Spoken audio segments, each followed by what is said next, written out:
Obviously, this is all relevant to your final assignment. So we're going to talk about it. So until today, we've gone through face-to-face interviews as the main sort of part of interviewing the window. Today we're going to have a look at going to use an email and why they work, why they don't necessarily work, and what are the challenges and some of the things that we need to be understanding, when we are completing such interpreters. So let's start with the foreign one. Obviously, there are a few benefits to them, and they are listed there up on that slide. It's obviously less stressful for those of you who might be a little bit anxious about interviewing.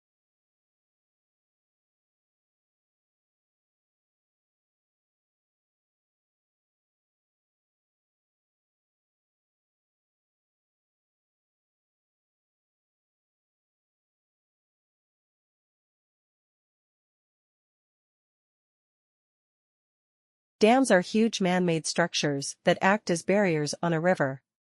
Today, the main reason people build dams is to produce electricity. They are also built to restrict and control the flow of water in a river. Throughout history, dams have been used to prevent flooding and to irrigate farmland. Dams supply about a sixth of the world's electricity, and they significantly reduce the risk of floods and droughts. They also make water easier to access, especially in desert-like areas, where water is in low supply. There are, however, some negative effects of damming rivers. Many people's homes are knocked down to make space for the dam, and flooding can occur in the reservoir, which is the area behind the dam where water collects. This can cause valuable farmland to become submerged under the lakes.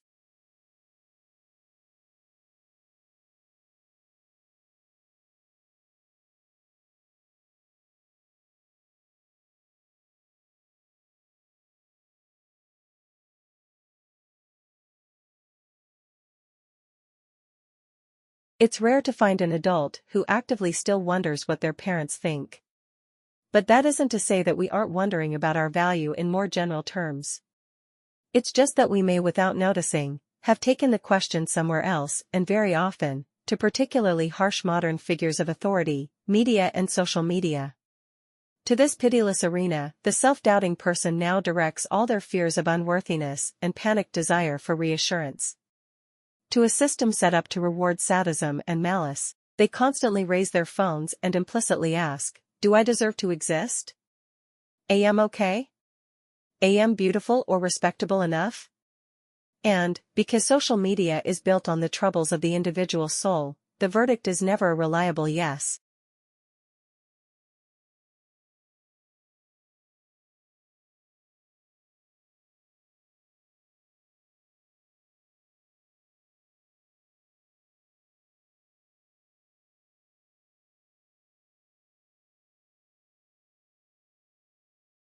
Another way in which the industry exerts pressure on doctors is by offering us a variety of professional services. In one of these services, widely advertised to GPs, a company representative shows the practice manager how to use a company disk to trawl through the practice database identifying patients with problems which might be treatable with the company's products. When that has been done, a company-sponsored nurse interviews the selected patients and draws up a management plan for the GP which, if approved by the doctor, attracts a Medicare item number. One of these companies proudly announces that over 65,000 patients were assessed in this way in 2005. What, one may ask, is a pharmaceutical company doing assessing patients? It is surprising that no government or professional body has stepped in to prevent this commercially sponsored program.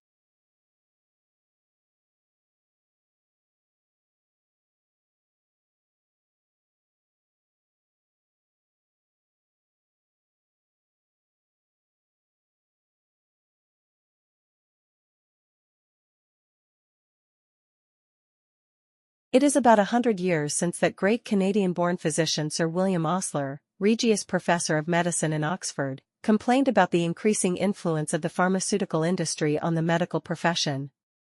He would be turning in his grave at the way the industry now dominates doctors' prescribing habits. It does this not only by direct and indirect pressure on the doctors themselves, but also by encouraging the public to ask for scripts.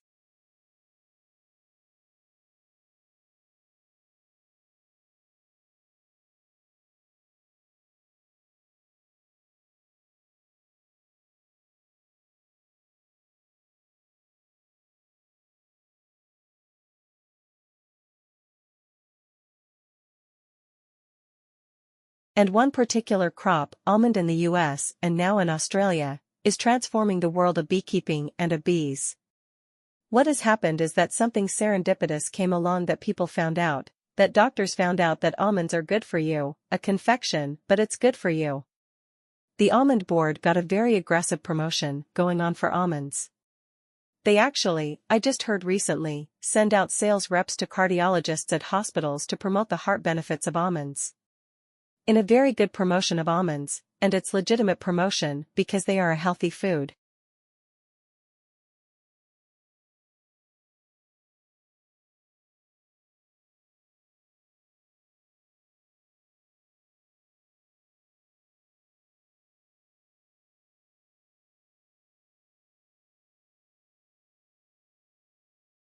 Well, the simple explanation might be that yesterday's sudden drop in share prices pretty much across the board has created what market analysts like to call a buying opportunity. It tends to bring out investors to pick through the ruins, looking for bargains. Decision by investors that sellers got a little carried away with things, so the buyers have lifted all the major indexes today. The Dow, the Nasdaq, the S&P 500 were all up around 0.5% in early trading today, and that wasn't a big surprise.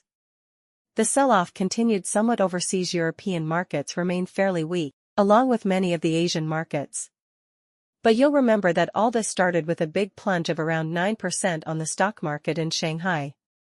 Well, Chinese rebounded by around 4%.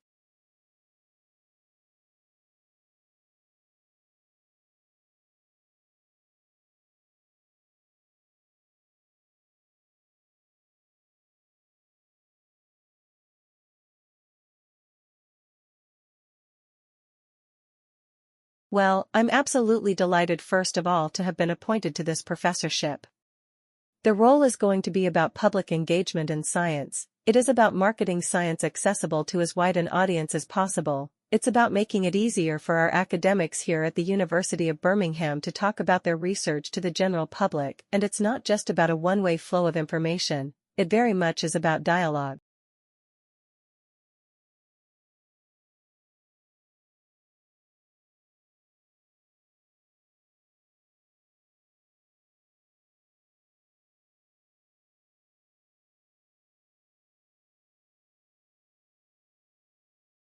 My current research at the moment is really quite broad. I work at the interface between the arts and humanities, particularly archaeology, but trying to find questions which are difficult to answer unless you start integrating computing and visualization. So really, I work in this boundary between trying to understand cultural questions about the past, but those sorts of questions that you can't address unless you start reconstructing, start modeling and visualizing past landscapes, objects, and movement of people.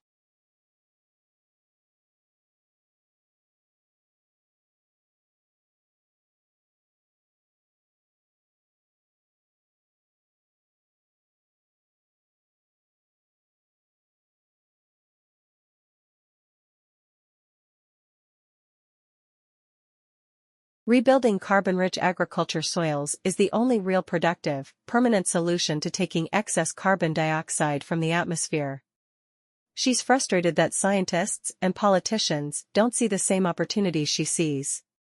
This year, Australia will emit just over 600 million tons of carbon. We can sequester 685 million tons of carbon by increasing soil carbon by 0.5% on only 2% of the farms. If we increased it on all of the farms, we could sequester the whole world's emissions of carbon.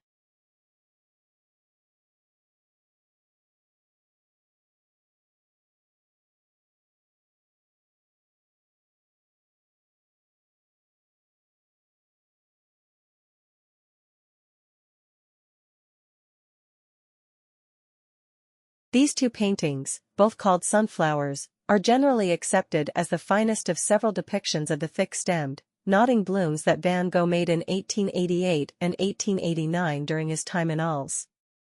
The first is now in the collection of the National Gallery in London, and the second is in the Van Gogh Museum in Amsterdam. Van Gogh referred to this work as a repetition of the London painting. But art historians and curators have long been curious to know how different this repetition is from the first. Should it be considered a copy, an independent artwork, or something in between?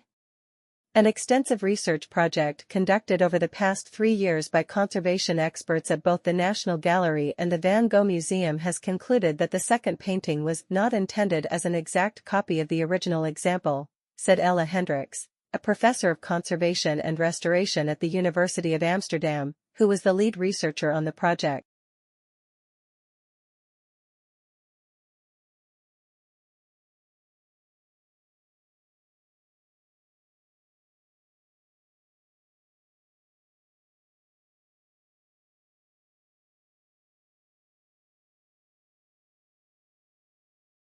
Jack Nicholson, playing the crazed caretaker in The Shining, makes me reach for a blanket.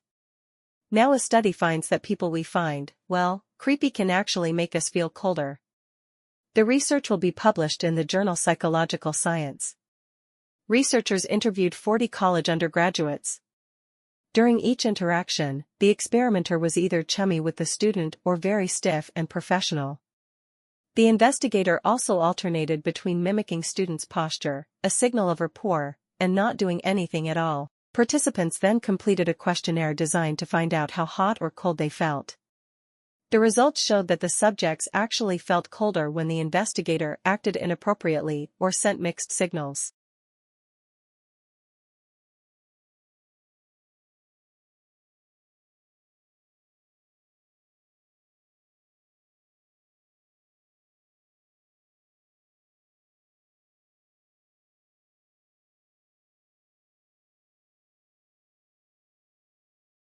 An economist sees the world basically through a typical microeconomic toolkit. That involves things like thinking at the margin, rationality, opportunity cost, trade-offs. Economists, like any other discipline, rules, and its own way of seeing the world. So basically economics, or economists in general, tend to apply microeconomic concepts like that to explain the way humans behave and to make predictions about the future.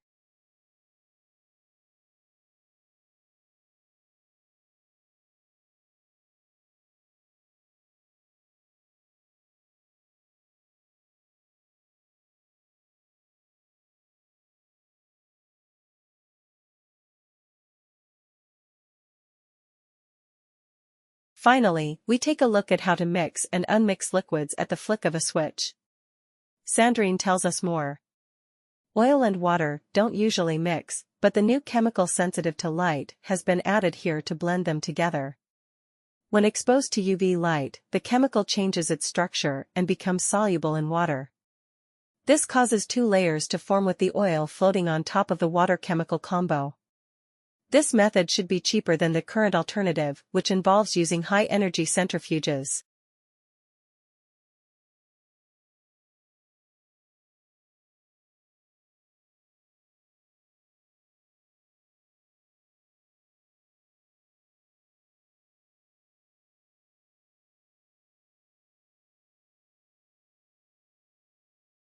What is nanotechnology?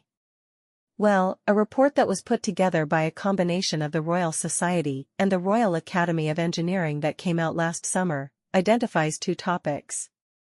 Nanoscience is the study of phenomena and the manipulation of materials at atomic, molecular, and macromolecular scales, where properties differ significantly from those at a larger scale. Nanotechnologies are the design, characterization, production, and application of structures, devices, and systems by controlling shape and size at the nanometer scale. So I'll talk a little bit more in a moment about what a nanometer is, but loosely speaking, people think of nanotechnologies as being a sort of 100 nanometers or less.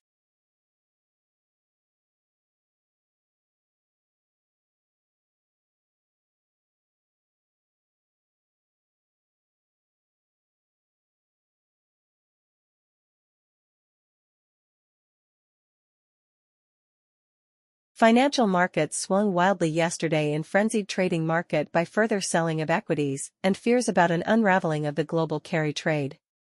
At the same time, trading in the European credit markets in London was exceptionally heavy as traders frantically reassessed their appetite for risk, prompting wild swings in the prices of the key derivatives.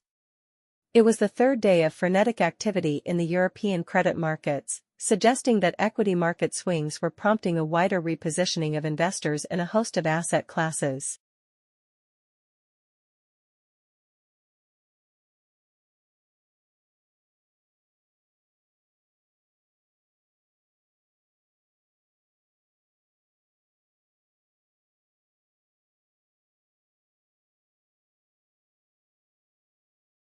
For many years, the favorite horror story about abrupt climate change was that a shift in ocean currents could radically cool Europe's climate. These currents, called the overturning circulation, bring warm water and warm temperatures north from the equator to Europe. Susan Lucier, an oceanographer at Duke University, says scientists have long worried that this ocean circulation could be disrupted.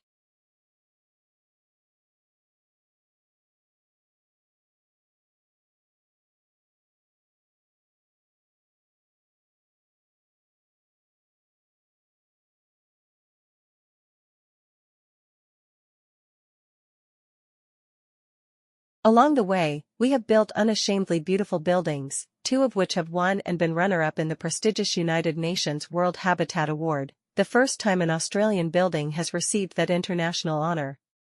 We rely on older concepts of Australian architecture that are heavily influenced by the bush. All residents have private verandas which allow them to socialise outdoors and also create some defensible space between their bedrooms and public areas. We use a lot of natural or soft materials and build beautiful landscaped gardens.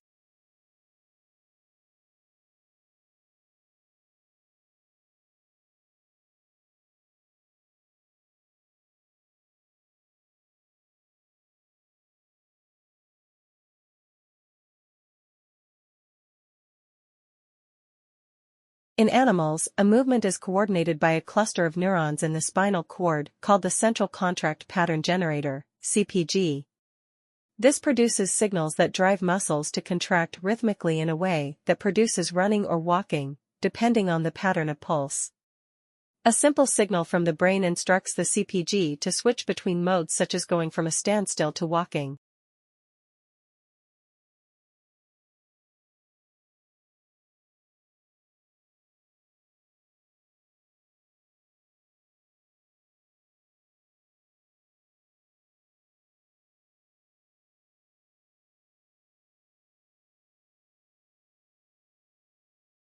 Lawrence Stephen Lowry RBSRA was an English artist. Many of his drawings and paintings depict Pend Ledbury, Lancashire, where he lived and worked for more than 40 years, and also Salford and its surrounding areas. Lowry is famous for painting scenes of life in the industrial districts of northwest England in the mid-20th century.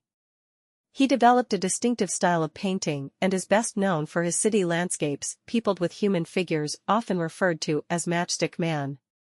He painted mysterious unpopulated landscapes, brooding portraits and the unpublished marionette works, which were only found after his death.